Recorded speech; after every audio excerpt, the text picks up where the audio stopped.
Olá, meus queridos! É muito bom estar com vocês para mais uma aula de história. O assunto que nós vamos ver hoje é bem atual e está relacionado com o pós-Guerra Fria e com o início desse mundo globalizado. Hoje nós vamos estudar sobre o terrorismo, as migrações e os extremismos que marcaram as últimas décadas. Vamos lá para o início da nossa aula? O início do século XXI está marcado pela globalização em vários setores: economia, informação, transportes, vestuários, restaurantes, músicas, entre outros. No entanto, com esse processo de globalização, esperava-se uma diminuição da desigualdade social e dos radicalismos, como por exemplo radicalismo político, religioso, cultural. Mas, no entanto, não foi isso que aconteceu. Essa globalização acabou reforçando ainda mais essa desigualdade e esses radicalismos. E a principal consequência disso tornou-se o medo da violência, a invasão de privacidade, o medo de não ser aceito e ainda fazer parte desse grupo de não aceitos. O primeiro exemplo desse radicalismo é o terrorismo. Mas o que é terrorismo? Terrorismo são atos violentos cometidos por pessoas ou grupos a fim de causar medo e danos materiais a um estado ou uma população. O termo surgiu durante a Revolução Francesa a fim de designar as facções mais radicais do processo revolucionário entre 1793 e 1794. Essa definição voltaria após a Segunda Guerra Mundial para nomear grupos separatistas ou de esquerda que usavam da violência para reivindicar seus direitos de emancipação.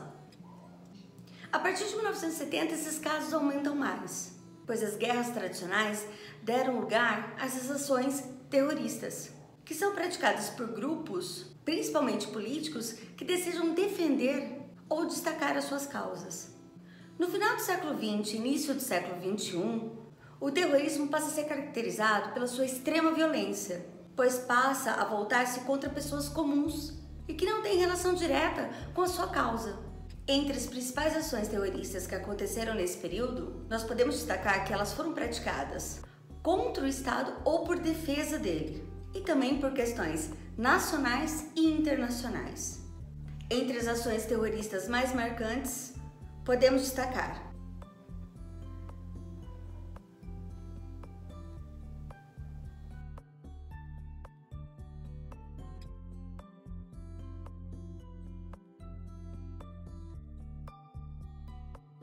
Nas últimas décadas, as migrações também passaram a ser mais intensas.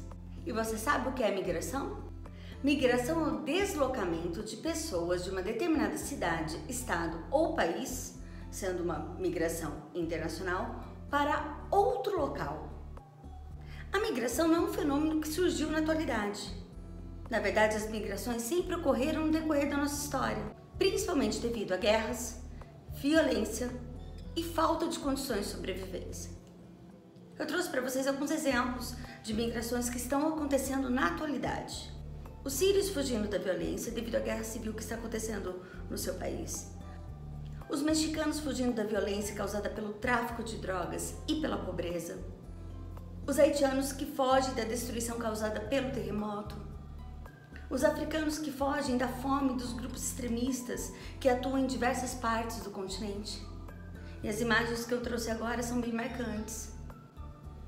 Nessa primeira imagem, a gente vê as condições precárias a que esses imigrantes se submetem e o risco que eles correm. Na tentativa de encontrar um lugar melhor, eles fogem em qualquer tipo de embarcação e muitos não conseguem chegar vivos até o seu destino. Recentemente, essa cena chocou o mundo. Essa criança estava com os pais fugindo da Síria, mas ocorreu um problema na embarcação e todos morreram. Aqui a gente consegue observar os africanos saindo de regiões que estão vivendo crises internas, guerras civis e partindo com tudo que tem na busca de um lugar melhor. E por fim a gente vê a imagem de alguns mexicanos tentando passar o muro que foi construído entre o México e os Estados Unidos. Muitos dos países ricos não querem receber esses imigrantes para não se tornarem responsáveis por eles. E alegam também que a economia e o trabalho serão afetados. E é por causa desse tipo de pensamento que começaram a surgir muros, na tentativa de impedir essa migração. Esses muros podem ser feitos de cercas de arame farpado, concreto, mas independente da forma como foi construído, eles são patrulhados diariamente, dificultando ainda mais esse processo migratório.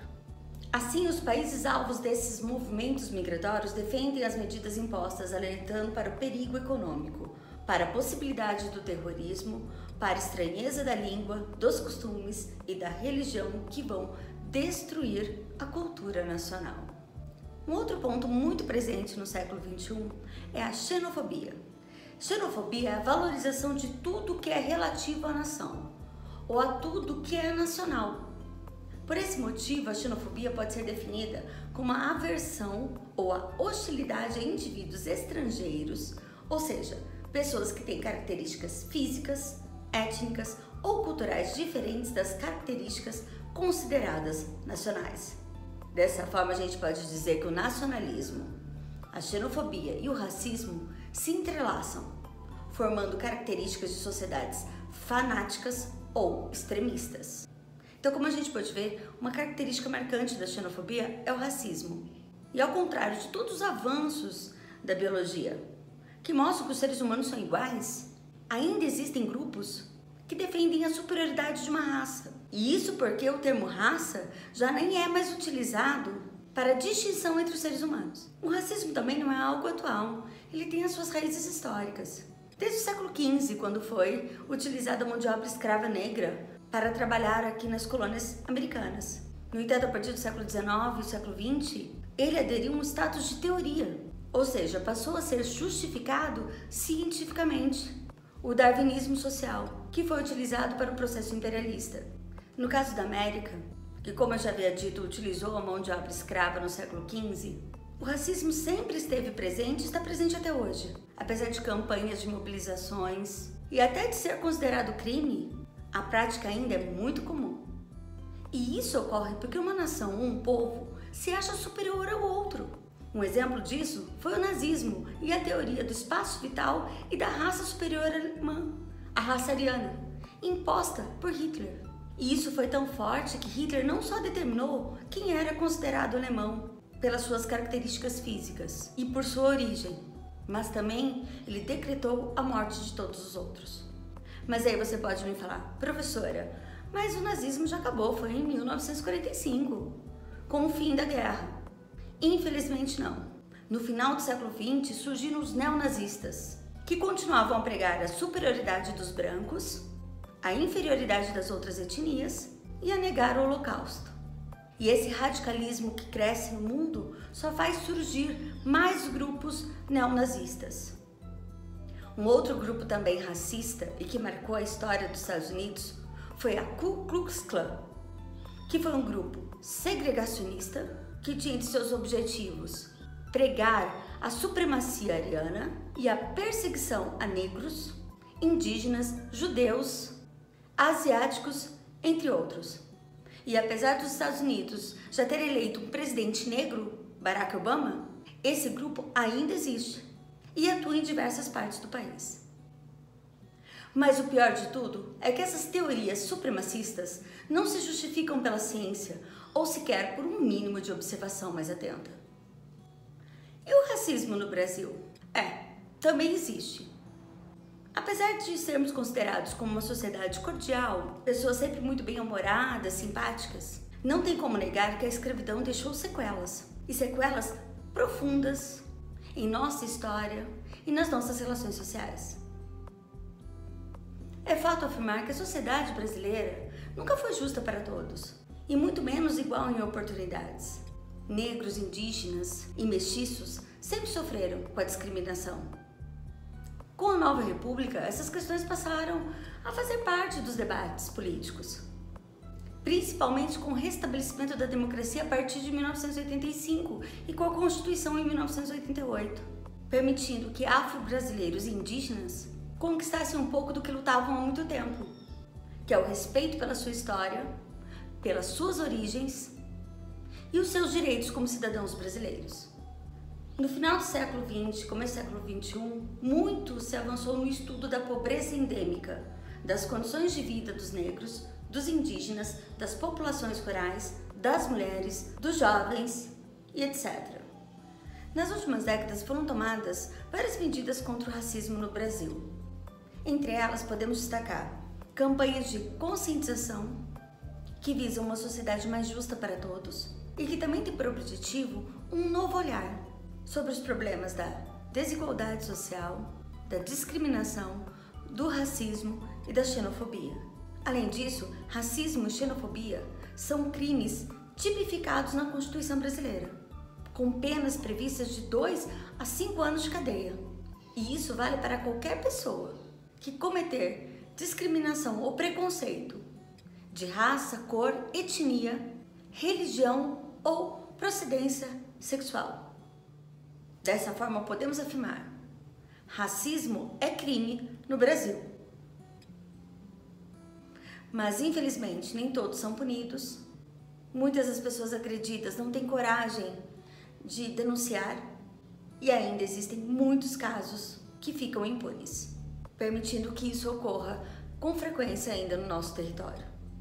No que diz respeito à questão indígena no Brasil, eles sempre lutaram e continuam lutando pela sua inclusão no projeto brasileiro de nação. Também, é claro, pelo respeito e pela preservação da sua cultura. Apesar das opiniões dos brasileiros serem divergentes com relação aos povos indígenas, uma coisa é fato: a questão das terras sempre foi e continua sendo alvo de discussão, pois, infelizmente, alguns grupos defendem a exploração dessas áreas. Espero que vocês tenham gostado da aula, foi muito bom estar com vocês. Daqui a pouco eu volto para a gente fazer a correção dos exercícios. Um abraço e até mais!